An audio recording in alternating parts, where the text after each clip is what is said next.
El Ministerio Éxodos. Presenta su programa Quitando los tropiezos de mi pueblo. Sí, dice el Señor, pondré plomada de albañil sobre mi pueblo. Ya no toleraré más la iniquidad. Los lavaré como se lava un plato y se voltea hacia abajo.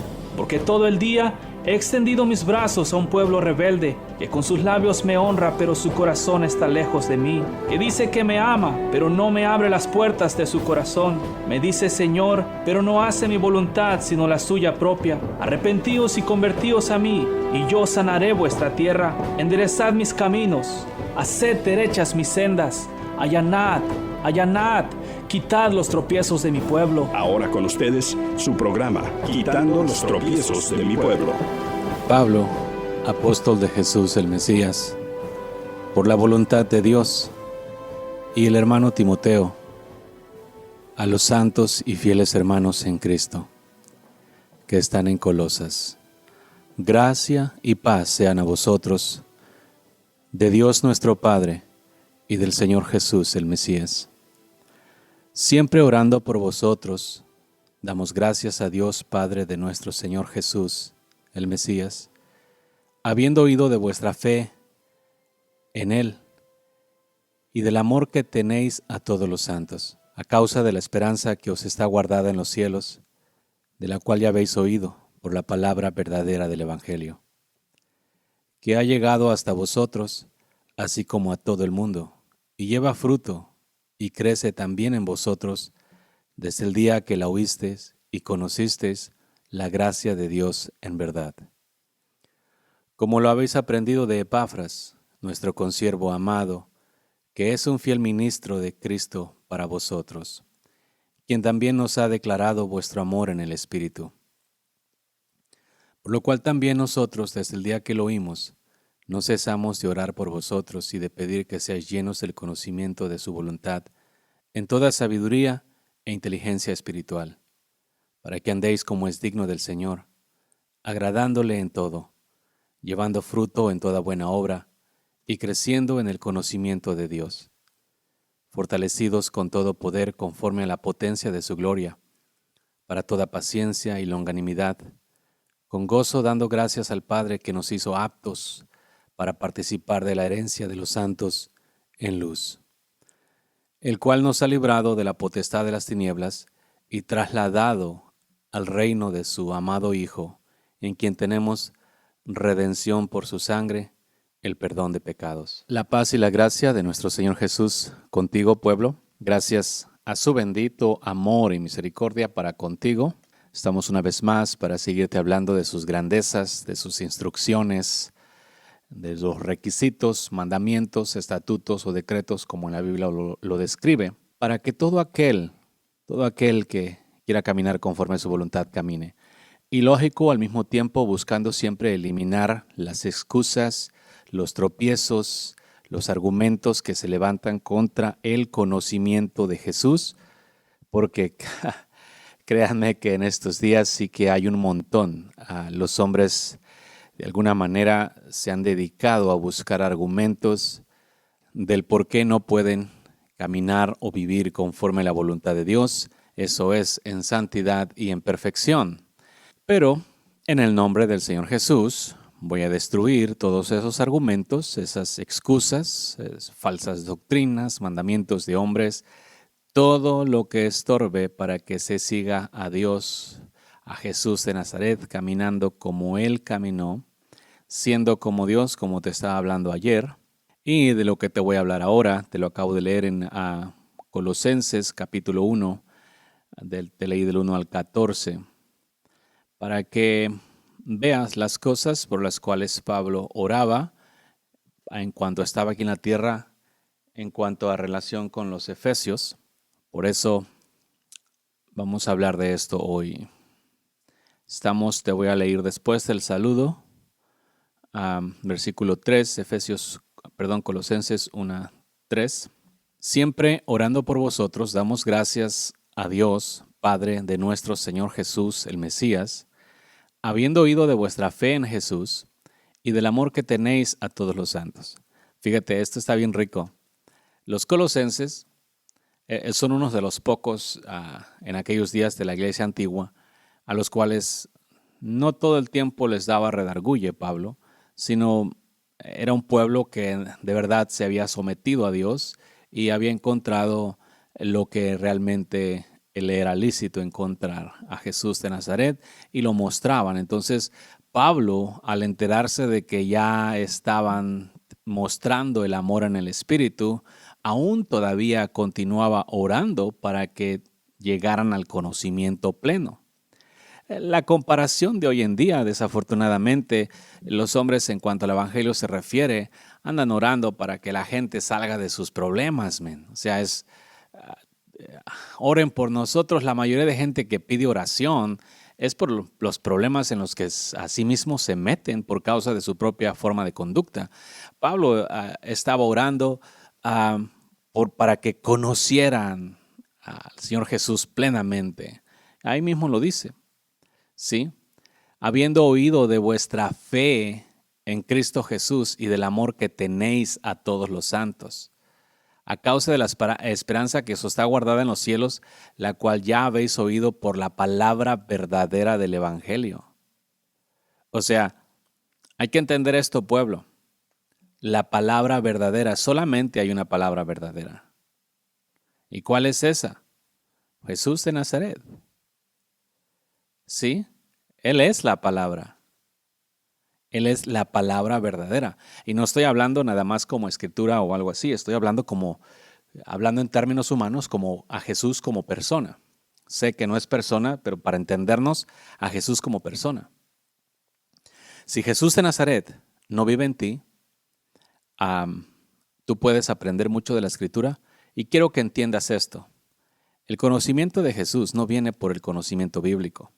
El conocimiento de Jesús viene por la fe en Cristo Jesús. La fe en Cristo Jesús o en Jesús el Mesías. ¿Sí? Estamos hablando específicamente ya de Él, del ser vivo. La fe en Cristo Jesús, no en el conocimiento adquirido de un libro. O sea, vean la diferencia. Porque hoy en día ustedes son mi testimonio, que por mucho que han aprendido de la Escritura y pueden citarla y predicar al respecto, pero no conocen al Jesús vivo. Siempre hablan del Jesús vivo porque han estudiado de Él, pero es muy diferente conocer la biografía, conocer las cosas que dijo, a conocerlo a Él como persona, como ser vivo. Entonces, los colosenses habían encontrado a Jesús vivo, como por ejemplo Pablo cuando iba camino a Damasco se topó con Jesús vivo. No se topó con la Escritura, se topó con Jesús vivo. Entonces, esta es la grande diferencia, pueblo, de hablar de Jesús, de estudiar las cosas de Dios, como ustedes les llaman, y no conocer a Dios. Es la forma de vivir en el cristianismo. Y muchos se dan por servidos o se dan a sí mismos que tienen el conocimiento de Dios por el conocimiento que tienen terrenal de Dios. Pero yo te he hablado al conocimiento vivo del Señor Jesús como si fuera persona, porque Él está vivo, ¿sí? Está sentado a la diestra del Padre, Él está muy activo. En realidad no encuentro la forma así como de explicarte su realidad, la vida, lo que Él es. Él no está en los hombres todavía, en sus mentes tienen de repente cauterizada a un Jesús crucificado, a un Jesús mitológico, y aún en el cristianismo para muchos es como un mito. Si tú vieras la cantidad de gente que se llama a sí mismo cristiana, que cree que Jesús es como una mitología, es como un mito, como alguien que se escribieron libros pero igual ni existe. Y no estoy hablándote de gente que se considera a sí mismo atea. Estoy hablándote de la gente que de una u otra forma anda involucrada en la religión. ¿Sí?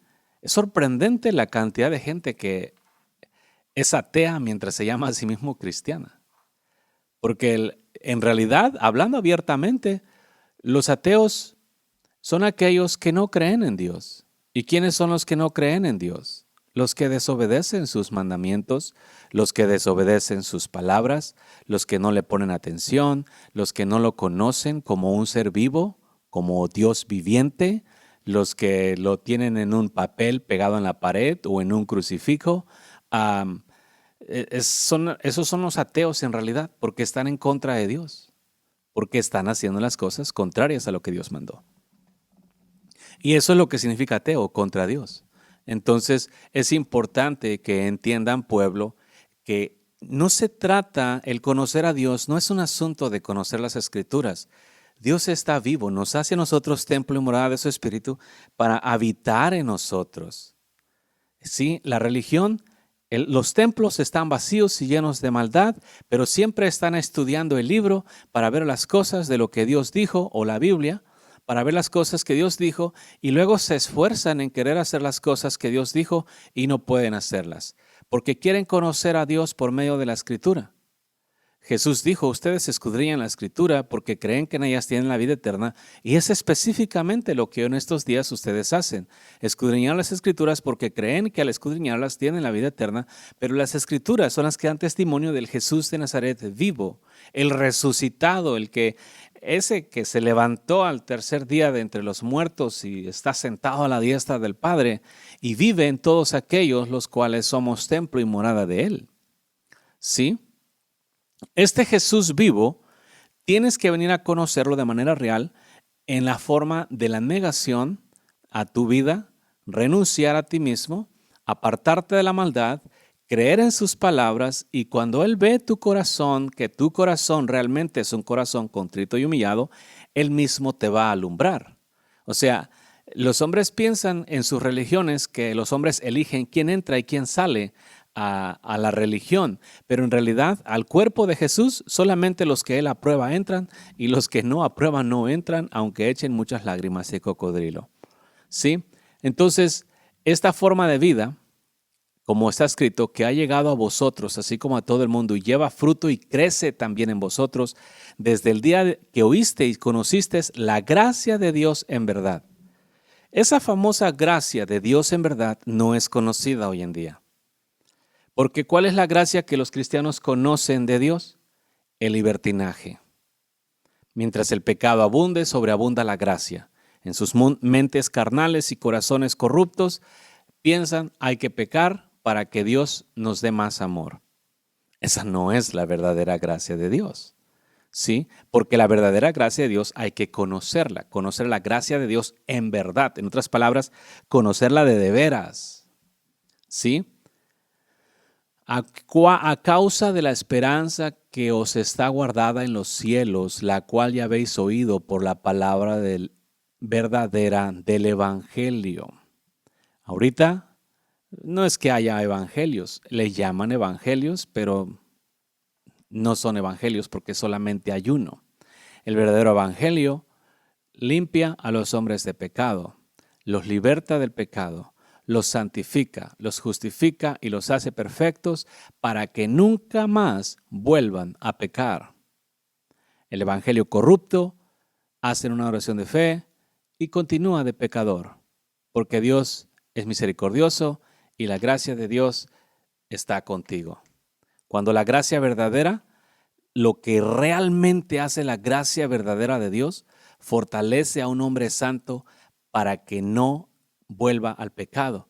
Entonces, allá afuera, en el mundo, en el mundo de los incrédulos, el pecado aumenta.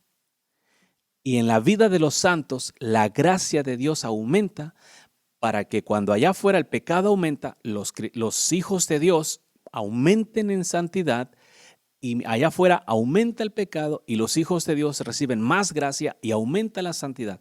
La verdadera gracia protege a los hijos de Dios del pecado. ¿Sí? Cuando la Escritura dice que por cuanto abundó el pecado, sobreabundó la gracia, no significa en una misma persona pecador y santo. No. Es en el mundo ustedes han visto y van a seguir viendo cómo el pecado está aumentando. Nada más yo, por ejemplo, desde que vine al camino del Señor, el que me concedió el privilegio de entrar a su reino, hasta ahorita son, ¿qué serán? unos 16 años tal vez ya. Y de allí para acá, en estos 16 años, que mis ojos fueron abiertos, de ahí para atrás no miraba la maldad, pero cuando mis ojos fueron abiertos, miré la maldad que existía. De cuando mis ojos fueron abiertos hasta ahorita, la maldad que existía cuando primero mis ojos fueron abiertos, ahorita es muy grande la diferencia. ¿Sí? Entonces, la maldad en el mundo está aumentando. Y lo que Dios hace cuando la maldad en el mundo aumenta, a sus santos, a sus hijos, a sus escogidos, les da más gracia. Y la santidad de los santos, de los escogidos, de los puros, de los perfectos, aumenta más. En otras palabras, los hace como alejarse más, hace de cualquier sombra de variación que pudiese de repente existir, es consumida en su totalidad para que no exista nada que del mundo atraiga a los santos. Entonces, así es como funciona ese versículo, no de la manera corrupta que lo interpretan. Dios le da gracia a los humildes, no a los pecadores. Los pecadores no agarran gracia. Entonces, la gracia verdadera es para fortalecer a aquellos que amamos la santidad, que vivimos apartados del pecado, para que cuando la maldad afuera aumente a niveles exacerbados, la santidad de los hijos de Dios aumenta a niveles todavía mayores. De esa manera, protegiéndolos y guardándolos para que no vayan y pequen. ¿Sí? Porque está escrito que si a Dios no guardase a los escogidos, en realidad nadie sería salvo. ¿Sí? En otras palabras, ¿qué forma? Si Dios no acortase los días, nadie sería salvo, porque la maldad va a llegar a grados muy grandes. Ahorita todavía no está tan siquiera como en los días de Sodoma y Gomorra, pero va para allá a pasos agigantados. Entonces, lo curioso es que hoy en día los que se dicen servir a Dios están enfrascados en el pecado y en la maldad y tragándose el pecado y todavía utilizando erróneamente, equivocadamente, dicen que la gracia de Dios está en ellos por cuanto la forma en la que entienden que entre más pecadores sean, más gracia Dios les va a dar porque son pecadores. Eso es una mentira, porque entonces Dios tendría que darles gracia a todos los pecadores que existen en la tierra. Y ahí es donde salen luego con sus herejías. No, es que ellos pecan deliberadamente y yo peco inconscientemente, yo peco sin querer. No, es que a los ojos de Dios nosotros tenemos la elección. Dios puso enfrente de los hombres la mesa del bien y la mesa del mal. Nadie peca sin querer.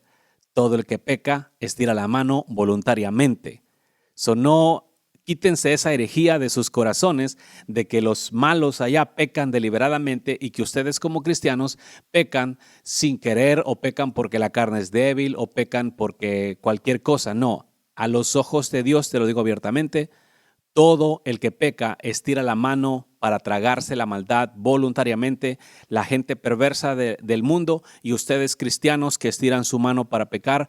No hay aquí forma que digan, era débil, fui débil, no sabía o cosas así, o que yo no quiero deleitarme en el pecado. Sí peco, pero no me deleito. Yo he escuchado esas paganerías de la boca de los predicadores que sí pecamos, pero no nos deleitamos en el pecado. Esa es mentira. Todo el que peca es porque quiere pecar abiertamente. Y está escrito que su deseo busca el que se aparta. O sea Dios veraz y todo hombre mentiroso. ¿Sí? Así es que entiendan bien lo que hace la gracia por un hijo de Dios y lo que hace el pecado por un malhechor. Entonces, aquí en el reino de Dios no hay pecadores santos. O eres santo o eres pecador. ¿Sí? Y si eres pecador no vas a recibir gracia. Porque Dios mira a los altivos, a los orgullosos y a los soberbios de lejos. Pero Él da gracia a los humildes. ¿Qué hacen los humildes? Los humildes son gente obediente de corazón, que sobrepasan todavía el asunto ese de siervos inútiles. Porque no únicamente hacen lo que les mandan, sino que ya van como hijos con el corazón del Padre a hacer lo que es recto, porque saben que a su Padre le gusta lo recto. Sin embargo, ustedes hoy en día tienen que andarlos agarrando como al mulo y al caballo.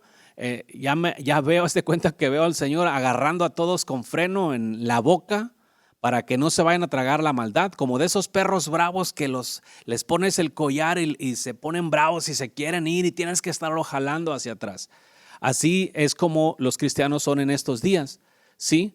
aunque tienen mandamiento de no ser como el mulo y el caballo, haz de cuenta que quieren que Dios los esté deteniendo de que se traguen la inmundicia. ¿Sí? No permitas, Señor, que me aparte de ti. No dejes que me vaya de tu presencia.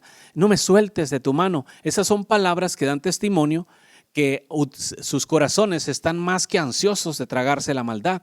Y todo el tiempo quieren que estar siendo detenidos como perros bravos, como machos salvajes, como caballos brutos, para que no se traguen el pecado, cuando Dios no quiere un pueblo así. Él quiere un pueblo obediente, consagrado, celoso de buenas obras, humilde, que de corazón y voluntariamente busque la santidad. Que si lo sueltan, que si Dios lo suelta, no se va a ir como caballo desbocado a la inmundicia, ni como perro bravo al vómito, ni como puerca lavada al lodo. O sea, muchos fueron lavados, pero son puercos de corazón y nada más los suelta Dios tantito y se van a la inmundicia, como los perros bravos, están amarrados y los sueltan y corren. O sea, quiero que entiendas esto, pueblo, que la vida que Dios quiere de su pueblo no es una santidad forzada, es una santidad voluntaria donde el hombre voluntariamente rechaza a toda la maldad, por amor a Dios, se aparta de ella y aunque lo suelten, y aunque lo dejen caminar por el valle de sombras y de muerte, no tiene temor. Aunque lo dejen caminar por el valle de la inmundicia, aunque le pongan la mesa del mal allí enfrente de él y le pongan todas las delicias de pecado carnales hablando, aún así que lo dejen solito ahí, no se las traga.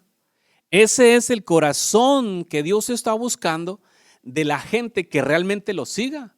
No como ustedes hoy en día que no necesitan que les pongan la mesa, ustedes la buscan, ¿sí? Que tienen que estar siendo agarrados y restringidos para que no se traguen la maldad.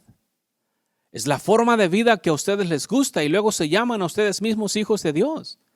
Mírate, mira tu corazón, ¿realmente estás dando testimonio de que tú amas a Dios? Un hombre que